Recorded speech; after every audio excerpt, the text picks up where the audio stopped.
তো বন্ধুরা এখন কথা বলবো ইউরো কাপ নিয়ে, যেখানে ফ্রান্সের ম্যাচে নিজের গোলেই বল জড়ালো বেলজিয়াম। ইউরো থেকে বিদায় লুকাকুদের। কোয়ার্টার ফাইনালে পৌঁছে গেল ফ্রান্স। আত্মঘাতী গোলেই নকআউটে হারতে হলো বেলজিয়ামকে। প্রি কোয়ার্টার ফাইনালে ফ্রান্সের কাছে হেরে ইউরো কাপ থেকে বিদায় নিল তারা। কোয়ার্টার ফাইনালে উঠলো এখন ফ্রান্স।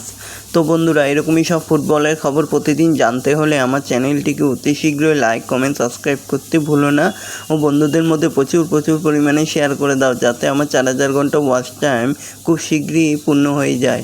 তো বন্ধুরা, শুরু হয়ে গেছে ইউরো কাপ ম্যাচ, যেখানে টান উত্তেজনা। কোয়ার্টার ফাইনালে উঠে গেল ফ্রান্সের এমবাপে। সুযোগ নষ্টের খেসারত দিতে হলো বেলজিয়ামকে। ফ্রান্সের বিরুদ্ধে গোল করা সহজ ছিল না, তার মাঝে দুবার ভালো সুযোগ পেয়েছিল লুকাকু, কিন্তু গোল করতে পারেননি তারা। খেলা শেষ হওয়ার 5 মিনিট আগেও বল বার করতে গিয়ে আত্মঘাতী গোল করেন বেলজিয়ামের প্লেয়ার। সেই গোলে ইউরো কাপ থেকে বিদায় নিতে হলো বেলজিয়ামকে।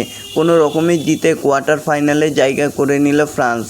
তো এরকমই সব ফুটবলের খবর প্রতিদিন জানতে হলে আমার চ্যানেলটিকে অতি শীঘ্রই লাইক, কমেন্ট, সাবস্ক্রাইব করতে ভুলো না ও বন্ধুদের মধ্যে প্রচুর পরিমাণে শেয়ার করে দাও, যাতে আমার 4000 ঘন্টা ওয়াচ টাইম খুব শীঘ্রই পূর্ণ হয়ে যায়। ধন্যবাদ সবাইকে।